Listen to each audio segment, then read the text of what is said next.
بسم اللہ الرحمن الرحیم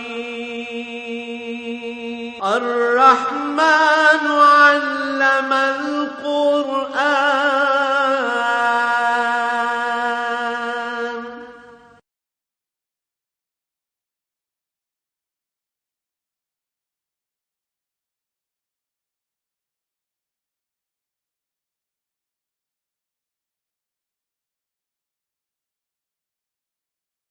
الحمد للہ رب العالمین والصلاة والسلام علی حبیبہ محمد وآلہ وصحبہ اجمعین۔ اعوذ باللہ من الشیطان الرجیم، بسم اللہ الرحمن الرحیم۔ قل لو شاء اللہ ما تلوته علیکم ولا ادراکم به فقد لبثت فیکم عمرا من قبلہ افلا تعقلون۔ فمن اظلم ممن افترى على الله كذبا او كذب بآياته انه لا يفلح المجرمون۔ ويعبدون من دون الله ما لا يضرهم ولا ينفعهم ويقولون هؤلاء شفعاؤنا عند الله قل أتنبئون الله بما لا يعلم في السماوات ولا في الأرض سبحانه وتعالى عما يشركون۔ اللهم سبحانك لا علم لنا إلا ما علمتنا إنك أنت العليم الحكيم۔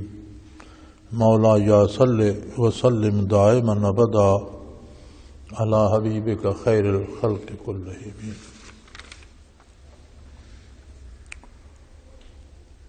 فرمایا میرے حبیب نے فرما دیجئے کہ اگر اللہ کریم نہ چاہتے ہوتے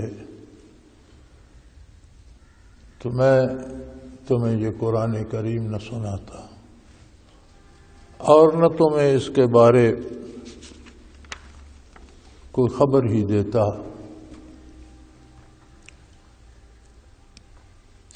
کفار کا خیال تھا نا کہ قرآن کریم میں کوئی تبدیلی کی جائے، آپ اسے بدل دیجئے، کوئی ایسا قرآن پیش کیجئے جس میں ہمارے بتوں کی تردید نہ کی گئی ہو، یا کچھ ہماری بات یا کچھ آپ کی بات، کچھ آپ ہماری مان لیں کچھ ہم آپ کی مان لیں۔ تو فرمایا کہ یہ میری تصنیف نہیں ہے کہ میں اس میں تبدیلی کر دوں، اللہ کریم کا ارشاد ہے، اور اگر اللہ نہ چاہتے تو میں یہ تمہیں پڑھ کر نہ سناتا، اور نہ اس کے بارے تم سے کوئی بات ہی کرتا کہ مجھ پر یہ وحی نازل ہوئی ہے۔ مجھے وحی سنانے کا حکم ہے، مجھے لوگوں کو پہنچانے کا حکم ہے، اور تم سب اس کے ماننے کے مکلف ہیں، اور یہ اللہ کا کلام ہے، اللہ کریم کی طرف سے ہے، کسی بندے کے مشورے یا خواہش سے اس میں تبدیلی نہیں ہو سکتی۔ فرمایا فقد لبثت فیکم عمرا من قبل، اس سے پہلے میں تم میں ایک عمر بسر کر چکا ہوں، بچپن، لڑکپن، جوانی۔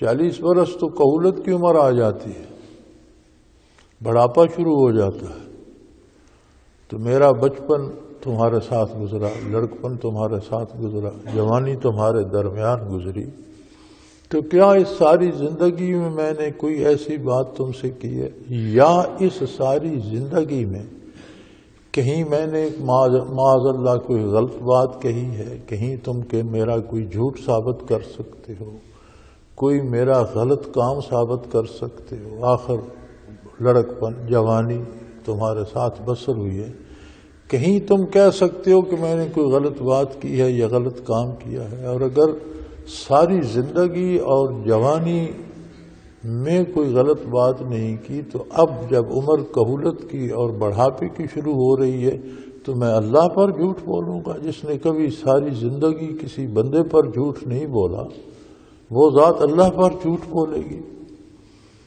اور حضور اکرم صلی اللہ علیہ وسلم کی زندگی ما قبل نبوت، بعثت سے پہلے، ما قبل بعثت جو ہے، نبی مبعوث ہونے سے پہلے کی زندگی جب اتنی پاکیزہ ہے کہ وہ آپ کی نبوت کی دلیل کے طور پر اللہ نے پیش فرمائی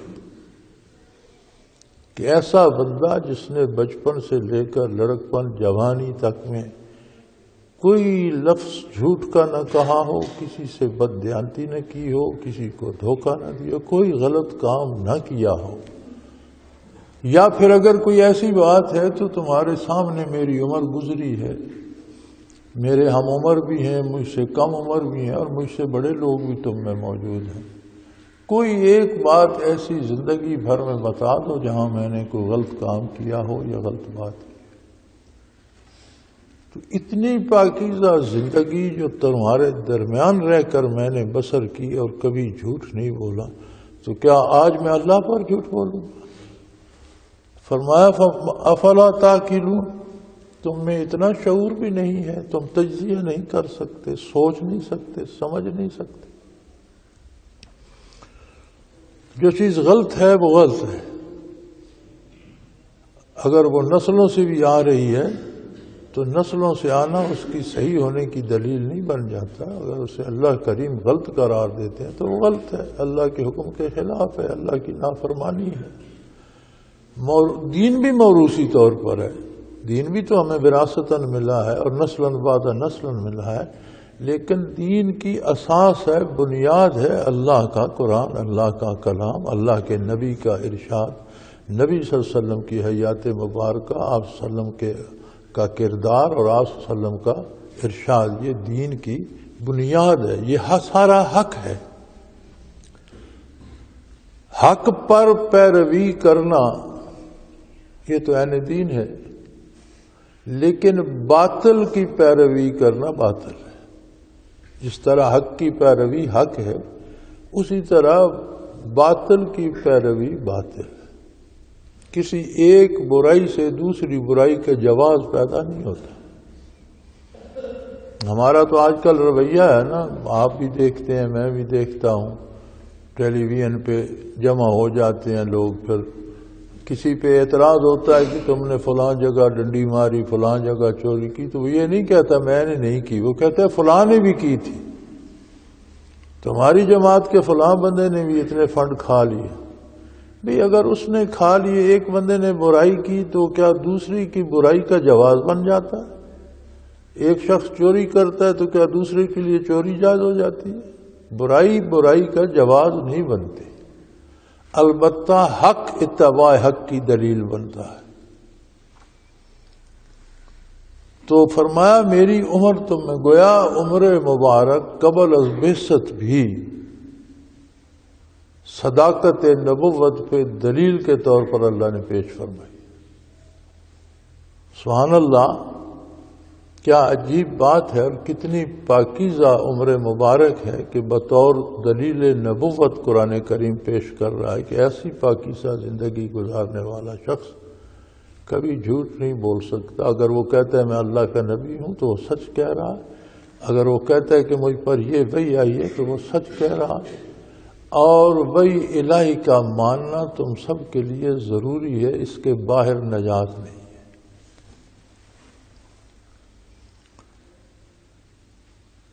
فرمایا فمن اظلم ممن افترى علی اللہ کذبا او کذب بآیاتہ، اس سے بڑا ظالم کون ہوگا جو شخص اللہ پر جھوٹ بولے،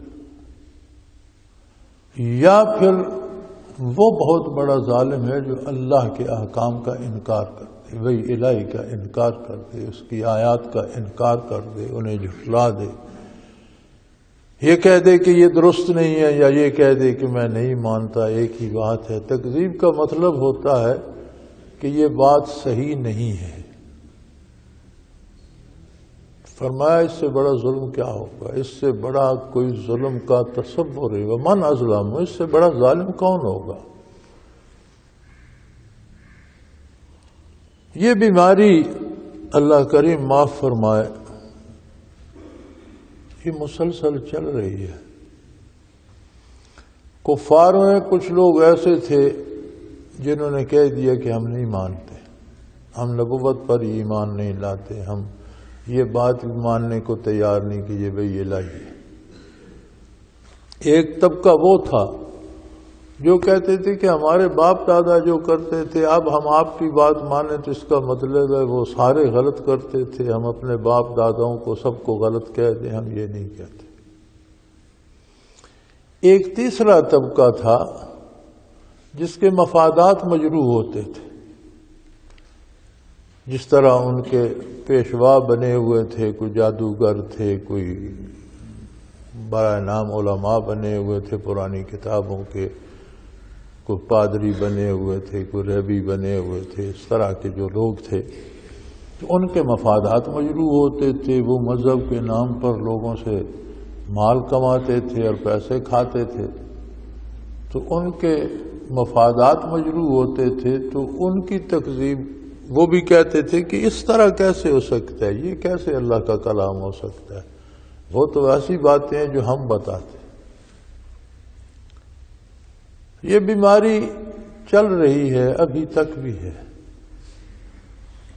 کافر تو خیر کافر ہے، اس نے تو اللہ کے رسول کو، اللہ کی وحی کو، اللہ کی کتاب کو مانا نہیں، وہ انکار کرتا ہے، ایک اور بات ہے۔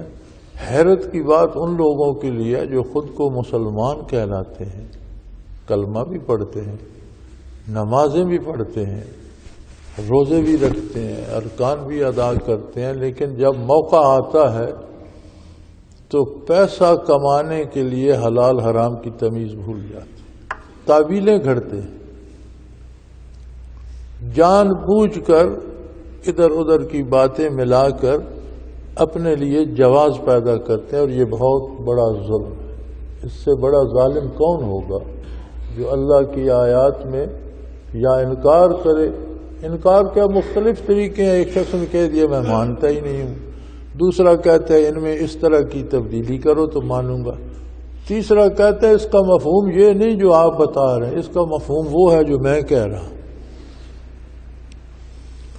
تو آج بھی ہم لوگوں کو دیکھتے ہیں کہ وہ چیزوں کے نام بدل کر یا بات بدل کر جواز پیدا کرنے کی کوشش کرتے ہیں، تو فرمایا اس سے بڑا اور کوئی ظلم ہی نہیں ہے کہ اللہ کی آیات کی غلط تعبیر کی جائے یا انکار کیا جائے یا غلط تعبیریں کی جائیں۔ تو آج بھی لوگوں کو پتہ ہوتا ہے یہ کام ناجائز ہے، پھر پتہ نہیں اس کے جواز کے فتوے کیوں لیتے ہیں۔ بعض نیک لوگوں سے بھی فتوے لے لیتے ہیں، چونکہ مفتی نے تو فتویٰ دینا ہے جو بات آپ بتائیں گے اس کے مطابق، مفتی تو وہاں موجود نہیں ہے کہ اصل واقعہ کیا ہے۔ تو کچھ لوگ ایسے بے دین ہیں کہ واقعہ اور ہوتا ہے، مفتی کو اور طرح کی بات بتا کر فتویٰ لے آتے ہیں اور لوگوں کو دکھاتے پھرتے ہوتے ہیں کہ یہ فتویٰ ہے جی میرا کام جائز ہے۔ اب یہ اتنا بڑا ظلم ہے کہ فتویٰ دینے والے غریب کو تو اس نے تو جو بات آپ نے بتائی اس پر فتویٰ دیا، تو اگر اصل بات کوئی چھپا لے اور دوسری بات پہ فتویٰ لے آئے تو بہت بڑا ظلم ہوگا۔ لیکن کچھ مفتی بھی ایسے ہیں جو جان بوجھ کر تعویلیں گھڑ دیتے ہیں، کچھ پیسے لے لیتے ہیں اور کہتے ہیں یوں نہ کہو یوں کہو۔ ان سارے فتووں کا حاصل کیا ہوگا؟ صرف یہ کہ لوگ ملامت نہ کریں، لیکن لوگ ملامت نہ بھی کریں تو قبر میں میدان حشر میں کیا جواب دو؟ ہمارے ہاں یہ رواج ہے کہ ہم ہر کام میں یہ سوچتے ہیں کہ یہ کام کروں گا تو لوگ کیا کہیں گے۔ کیا ہم نے لوگوں کے سامنے جواب دینا ہے یا اللہ کریم کے سامنے؟ تو یہ سوچ ہی بنیادی طور پر غلط ہے کہ لوگ کیا کہیں گے۔ لوگ جو جی چاہے کہتے رہیں، لوگوں کے کہنے سے کیا فرق پڑتا ہے؟ ہاں اللہ و اللہ کے رسول صلی اللہ علیہ وسلم کا حکم کیا ہے، وہاں کیا جواب طلبی ہوگی کہ میں نے کیا کیا اور کیوں کیا اور کس طریقے سے کیا۔ تو کسی بھی کام میں وہ چھوٹا ہو یا بڑا سوچنا یہ چاہیے کہ میں یہ کام جس طرح سے کر رہا ہوں کل فرد حشر میں عرصہ معاشر میں کیا جواب دوں گا اللہ کریم کے سامنے۔ غلطی ہو جانا ایک اور بات ہے، انسان ہے اس سے غلطی ہو سکتی ہے، لیکن جب پتہ چلے غلطی ہوگی توبہ کرے اور اس کام سے رجوع کرے۔ اور ویسا کرے جیسا اللہ اور اللہ کے رسول کا حکم۔ لوگ کیا کہیں گے؟ لوگ جو جی چاہے کہتے رہے، لوگوں نے تو ہمارا حساب نہیں لینا، لوگوں نے تو ہمارے لیے اچھائی یا برائی کا فیصلہ نہیں کرنا، لوگوں نے تو ہمارے لیے عذاب یا ثواب طے نہیں کرنا، اللہ کریم نے کرنا ہے۔ اور اگر اللہ توفیق دے اور بندہ یہ دھیان رکھے زندگی بھر کے جو کام میں کر رہا ہوں یہ اللہ کے حکم کے مطابق ہے، اللہ کریم اس سے خفا نہیں ہوں گے، اللہ کریم اس سے راضی ہوں گے، نبی صلی اللہ علیہ وسلم کے طریقے کے مطابق ہے۔ یاد رکھیں ہر کام میں دو شرطیں ہیں کہ وہ اللہ کا حکم ہو، کرنے کا طریقہ وہ ہو جو نبی کریم صلی اللہ علیہ وسلم کا ہے، سنت کے مطابق ہو۔ اگر اللہ کا حکم ہے ادائے صلات کا، نماز پڑھنے کا، تو ہم حضور کی سنت کے خلاف پڑھیں گے تو نماز نہیں ہوگی۔ جو طریقہ حضور نے بتایا ہے، قرآن نے تو سادہ سا لفظ کہہ دیا اقیموا الصلاۃ، نماز کو قائم کریں۔ اب کیسے قائم کریں، کس وقت نماز کے اوقات کیا ہیں، ان کی رکعت کتنی ہے، ان کی تعداد کیا ہے، اس میں رکوع کیسے کرنا ہے، سجود کیسے کرنا ہے، اتحیات کیسے بیٹھنا ہے، 2 رکعت پڑھنی ہے، 4 پڑھنی ہے، اس میں سورہ فاتحہ پڑھنی ہے یا دعا پڑھنی ہے، یہ کیا، یہ ساری تفصیل ملتی ہے اسوہ حسنہ سے، محمد الرسول اللہ صلی اللہ علیہ وسلم سے۔ تو اب اگر ہم اس تفصیل کو چھوڑ دیں اور اپنے طور پر نماز پڑھنا شروع کر دیں تو اپنے طور پر ہم کیا پڑھیں گے، اوقات کیسے متعین کریں گے، رکعتیں کیسے متعین کریں گے، ان میں جو پڑھا جاتا ہے وہ کیسے متعین۔ لہذا ہر کام کا سلیقہ یہ ہے کہ اللہ کریم کے حکم کے مطابق ہو اور اس کے کرنے کا طریقہ حضور صلی اللہ علیہ وسلم کی تعلیمات کے، سنت کے مطابق۔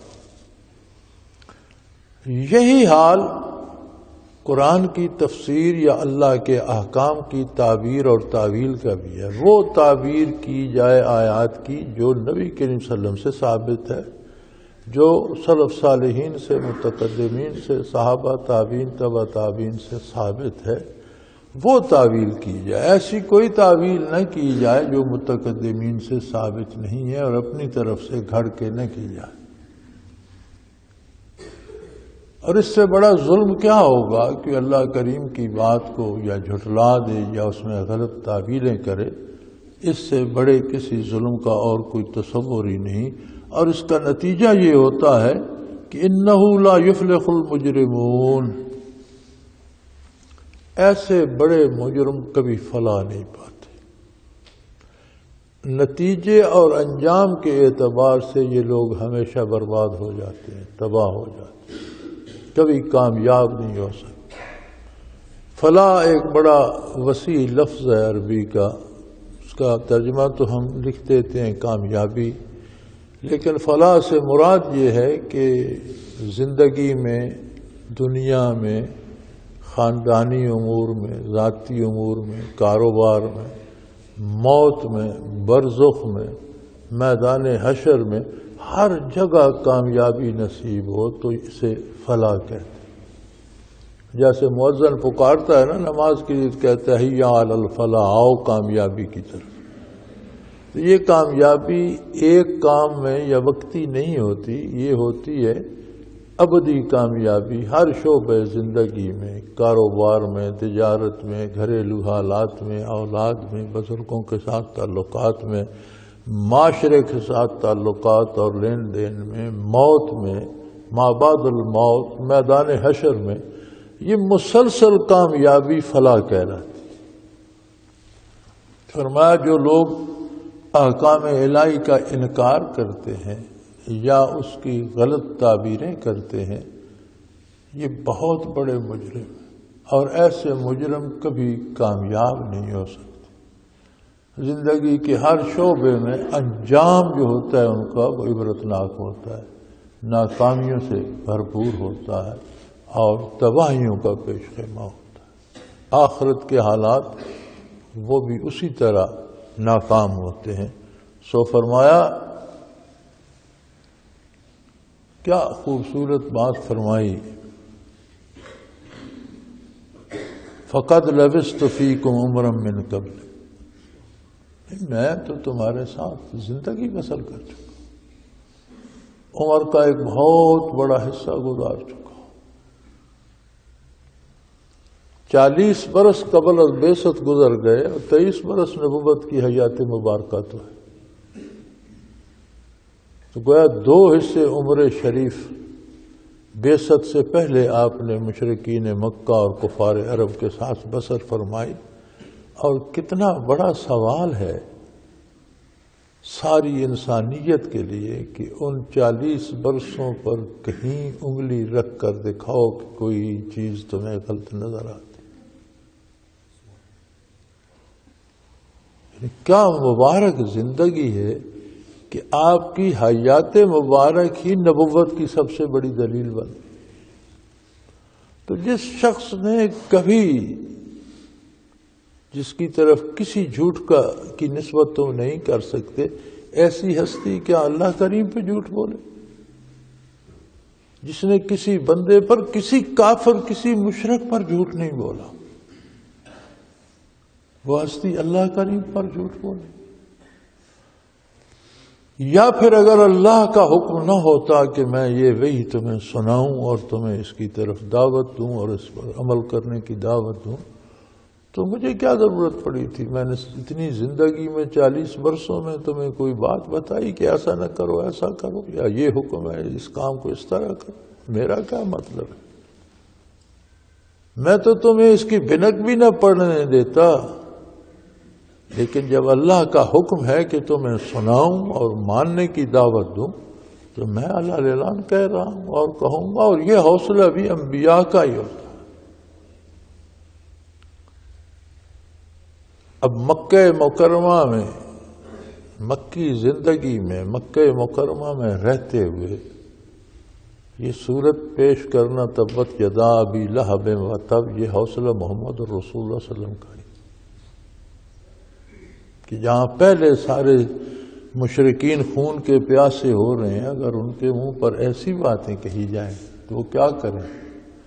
لیکن فرمایا نہیں، مجھے کسی کی کوئی پرواہ نہیں، کوئی کیا کرے گا، مجھے اللہ کی وحی ہے اور مجھے حکم ہے کہ یہ میں تم تک پہنچاؤں، مجھے وہ پہنچانا ہے۔ اور ذرا یہ سوچو، کیا تم عقل استعمال نہیں کر سکتے؟ افلا تعقلون، تمہیں عقل نہیں ہے؟ سوچو کہ جس شخص نے کبھی زندگی میں کسی پر جھوٹ نہیں بولا، وہ اللہ پر کیسے بولا؟ پھر اس کا دوسرا رخ بھی سوچو، میں سچ کہہ رہا ہوں اور یقیناً الحمدللہ سچ کہہ رہا ہوں، یہ اللہ کی وحی ہے، اگر تم اس کا انکار کرو گے یا اس کی غلط تعبیریں اور تعویلیں کرو گے تو پھر تم سا بڑا ظالم اور مجرم کون ہوگا؟ یہ جانتے ہوئے کہ یہ اللہ کا حکم ہے، اس میں غلط تعویلیں نکالو گے تو تم سا بڑا ظالم کون ہوگا؟ وہ تعویلیں لوگ اس طرح گھڑتے ہیں نا، جیسے کوئی سرکاری اہلکار تھا، کسی جگہ ڈیوٹی پہ کھڑا ہوا، کوئی پل تھا یا راستہ تھا، تو ہر آنے والے کو روک لیتا اور اس سے رشوت لے کر، پیسے لے کر گزرنے دیتا۔ تو کسی نے جا کر حاکم سے شکایت کر دی کہ جی وہاں تو وہ گزرنے نہیں دیتا اور رشوت لیتا ہے، تب گزرنے کو چھوڑتا ہے۔ تو اس نے اسے حکم لکھ دیا کہ روکو مت، جانے دو، کہ لوگوں کو روکو نہیں، جانے دو۔ جب اسے دیا تو اس نے کہا یہ تو لکھا ہوا ہے روکو مت جانے دو، یہ جملہ وہی تھا۔ اس نے کہا بھئی یہ تم لکھا لائے ہو میری تائید میں کہ روکو، ان کو مت جانے دو۔ لکھ کر اس نے دیا تھا کہ روکو مت، یعنی روکو نہیں، ان کو جانے دو۔ اس نے اس مت کو آگے ملا لیا کہ روکو مت جانے دو۔ اس طرح اگر اہل علم قرآن و سنت کے ساتھ کر کے اس کی غلط تعویلیں نکالیں گے تو فرمایا اس سے بڑا ظالم کوئی نہیں، یہ بہت بڑا ظلم ہے۔ کس لیے بندہ ایسا کرتا ہے؟ دنیاوی مفاد کے لیے، چند ٹکوں کے لیے؟ تو دنیا کب تک رہے گی؟ پہلی بات تو یہ ہے کہ جتنی دولت ہم جمع کرتے ہیں یا کماتے ہیں کیا وہ ساری ہم کھا لیتے ہیں؟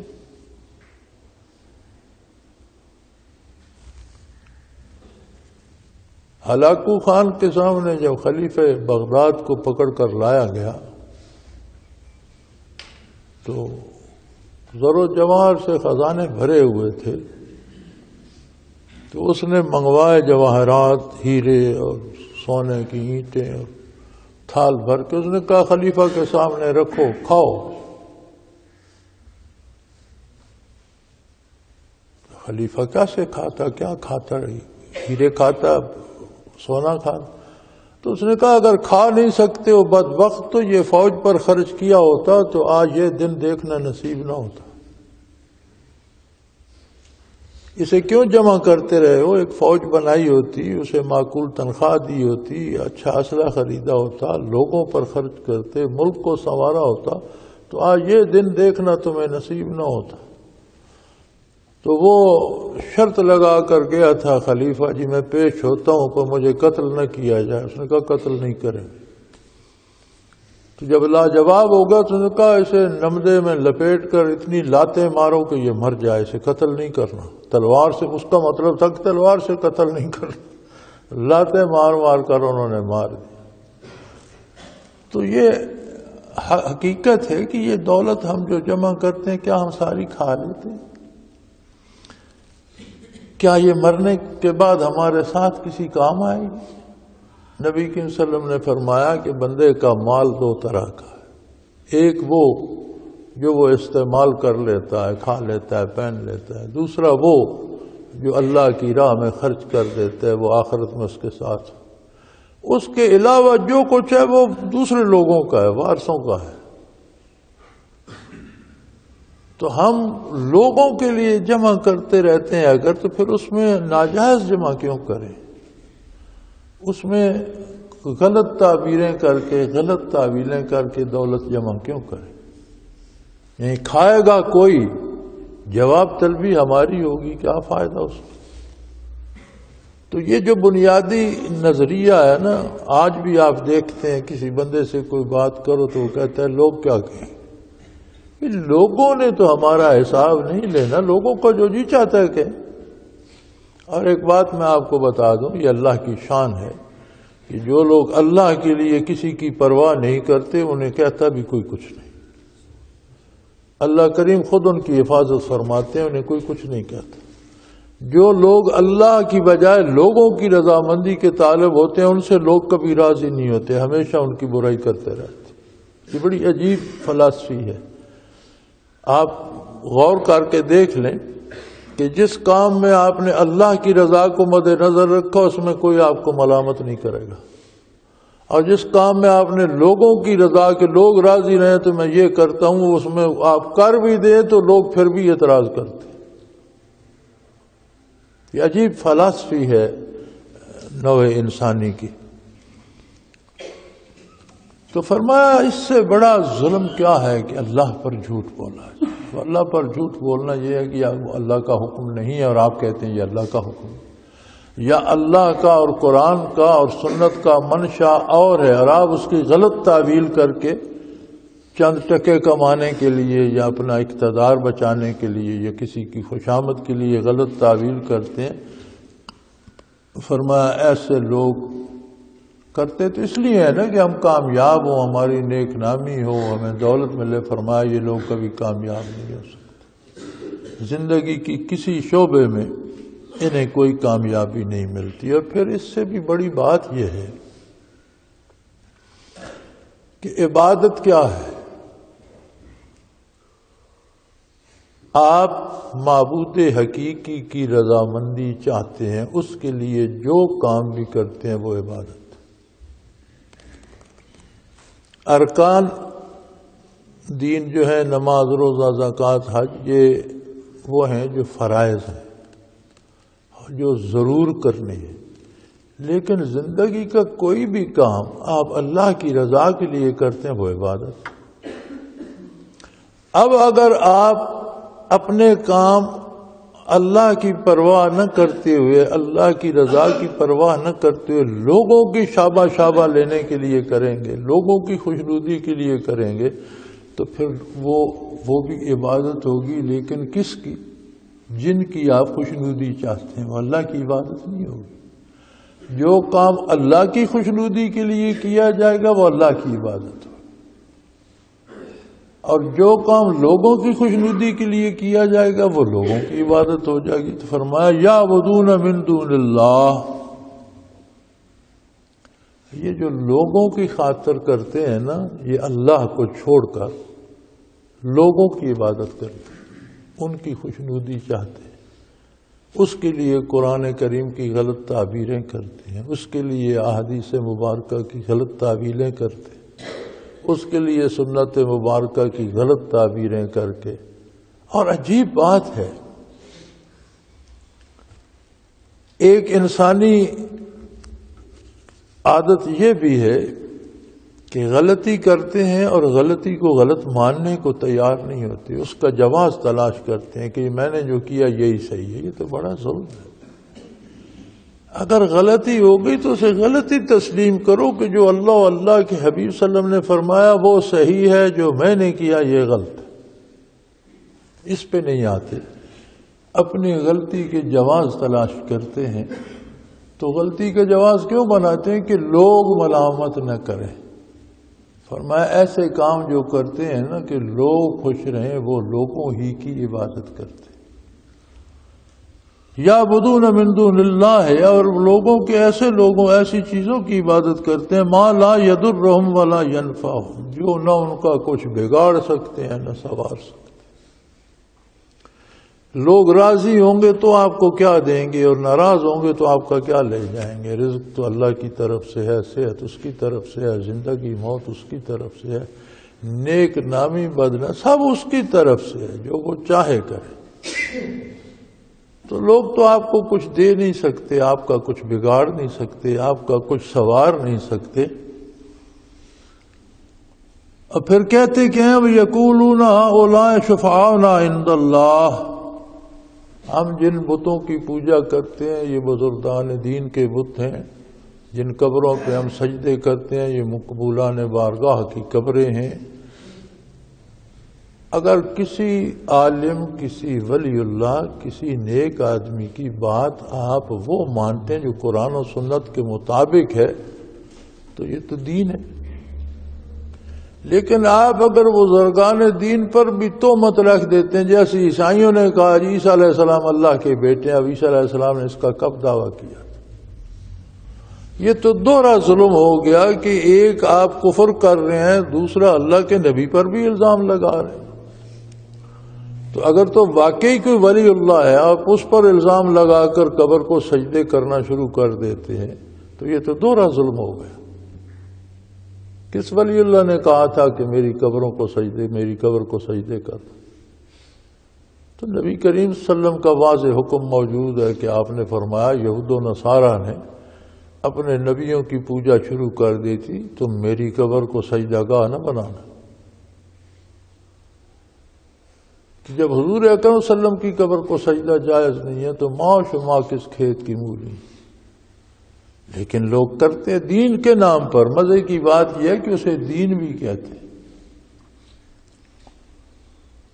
تو فرمایا یہ تو بہت زیادتی ہے۔ پھر جب کہا جائے، روکا جائے تو یقولون ہؤلاء شفعاؤنا عند اللہ، یہ اللہ کے نزدیک ہماری سفارش کرتے۔ یہ ایسا کون ہے جو یہ جرت کر سکے کہ اللہ یوں نہ کر یوں کر؟ کس کی مجال ہے؟ فرمایا اے میرے حبیب ان سے کہیے اتنبئون اللہ بما لا یعلم فی السماوات والارض، اللہ کا علم قدیم ہے، اللہ کے علم میں ماضی حال مستقبل کچھ بھی نہیں، ہر چیز ہمہ وقت حاضر ہے۔ اللہ کا علم حضوری ہے، جو گزر چکا وہ بھی اس کے علم میں اس کے سامنے حاضر ہے، جو ہو رہا ہے وہ بھی اس کے سامنے حاضر، جو ہونے والا ہے وہ بھی اس کے سامنے حاضر ہے۔ یعنی ازل سے ابد تک ہر ذرہ ہر وقت اس کے علم میں موجود ہے۔ یہ ماضی حال مستقبل مخلوق کے لیے ہیں، خالق کا علم حضوری ہے، اس کے علم میں تو کوئی ایسی ہستی، یعنی وجود کیا ہونا ہے اس کا، وہ تو علم الہی میں بھی کوئی ایسی ہستی نہیں جو اللہ کے نزدیک زبردستی سفارش کر سکے۔ سفارش کے لیے بھی تو اس کی اجازت ہوگی، کون سفارش کرے گا، کن لوگوں کی کرے گا۔ سفارش کے لیے دو طرح کی اجازت ہوگی، انبیاء سفارش کریں گے ان کو اجازت ہوگی، صلحاء سفارش کریں گے ان کو اجازت ہوگی، چھوٹے بچے ماں باپ کی سفارش کریں گے ان کو اجازت ہوگی، لیکن شفاعت کی شرط یہ ہے کہ جس کی سفارش کی جائے اس کا خاتمہ ایمان پر ہو۔ جو کفر پر مرے ان کے لیے تو حضور اکرم صلی اللہ علیہ وسلم کو زندگی میں دعا کرنے سے اللہ نے منع فرما دیا، ان کی قبر پر جانے سے منع فرما دیا، ان کا جنازہ پڑھنے سے روک دیا، تو مرنے کے بعد ان کی سفارش کون کرے گا؟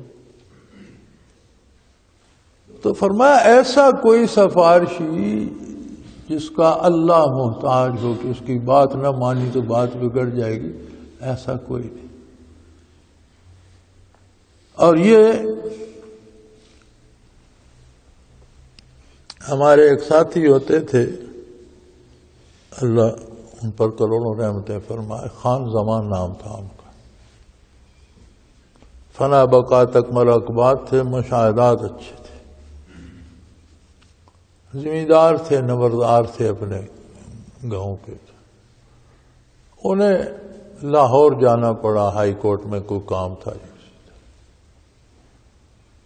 تو لاہور سے واپس آئے تو میں حضرت رحمت اللہ کی خدمت میں موجود تھا، وہ بھی آئے، جب بیٹھے تو بات چلی تو کہنے لگا حضرت میں لاہور گیا تھا، اپنے کام سے فارغ ہوا تو میں داتا صاحب کی مزار پہ چلا گیا،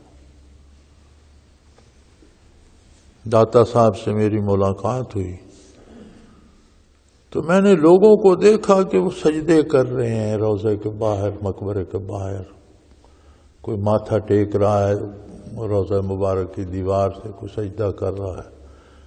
تو میں نے داتا صاحب سے عرض کی کہ حضرت یہ تو آپ کی قبر کو سجدے کر رہے ہیں۔ تو فرماتے ہیں انہوں نے مجھے فرمایا کہ یہ روکنا تمہاری ذمہ داری ہے، میری نہیں۔ تو وہ یہ بات سمجھ نہ سکے، بنیادی طور پر ذمہ دار تھے، زیادہ پڑھے لکھے بھی نہیں تھے، تو یہ سوال حضرت سے پوچھنے آئے تھے کہ یہ مجھے حضرت نے کیا فرما دیا؟ تو حضرت نے مسکرا کے فرمایا کہ وہ ٹھیک کہتے ہیں، جب وہ دنیا سے گزر گئے تو اب ان کی ذمہ داری نہیں ہے، برزخ سے آ کر لوگوں کو انہوں نے نہیں روکنا، اب یہ ہماری ذمہ داری ہے جو ہم دیکھ رہے ہیں وہ لوگوں کو سمجھائیں۔ تو انہوں نے بجا فرمایا کہ یہ تم لوگوں کی ذمہ داری ہے، میری نہیں۔ جہاں واقعی کوئی ولی اللہ ہے وہاں یہ عالم ہے کہ وہ کسی کے سجدے سے خوش نہیں ہوتے، وہ بھی اسے شرک ہی سمجھتے، لیکن وہ مکلف نہیں ہے کہ قبر سے اٹھ کر انہیں روکیں، وہ تو زندگی میں مکلف تھے، زندگی ختم ہو گئی، تکلیف شرعی ختم ہو گئی، اب جو لوگ دنیا پہ موجود ہیں وہ مکلف ہیں کہ اللہ و اللہ کے رسول کی تعلیمات پہنچائیں۔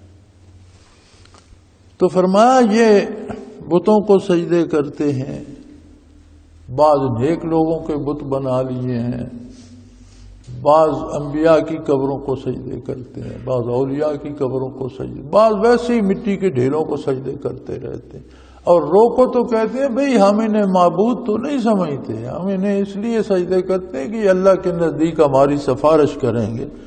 تو فرمایا ایسا کوئی سفارشی، اس کا وجود کیا ہوگا وہ تو علم الہی میں بھی نہیں ہے، دنیا پہ تو وجود ہونا دور کی بات ہے، علم الہی میں ہو تو دنیا پہ آئے گا، تو ایسا تو کوئی علم الہی میں بھی نہیں ہے کہ جو اللہ سے اپنی بات منوا سکے زبردستی۔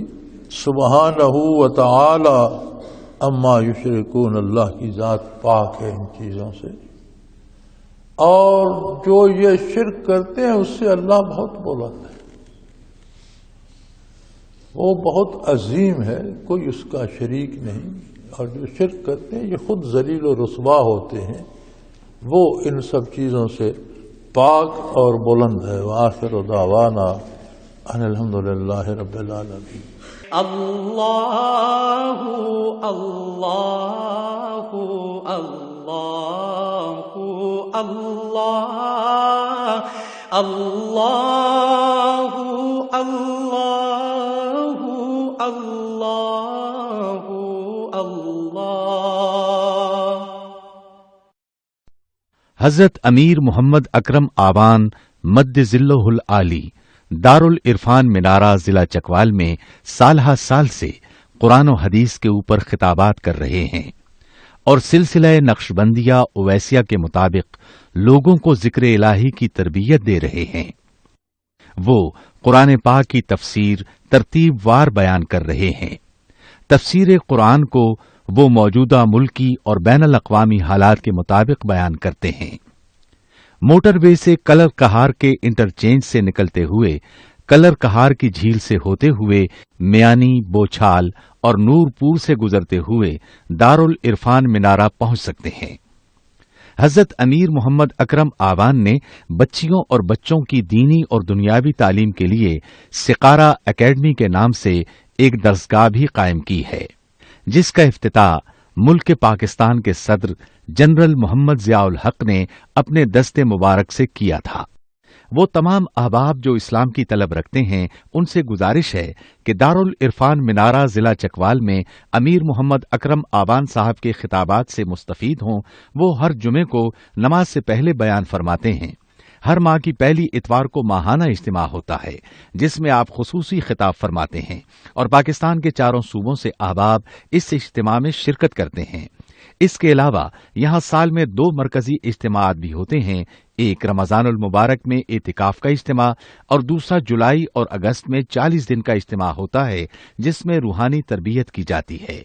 اپنا خون سیماب دے کر اتنا ہم کر جائیں گے، نام آقا کا چمن میں پھر رقم کر جائیں گے۔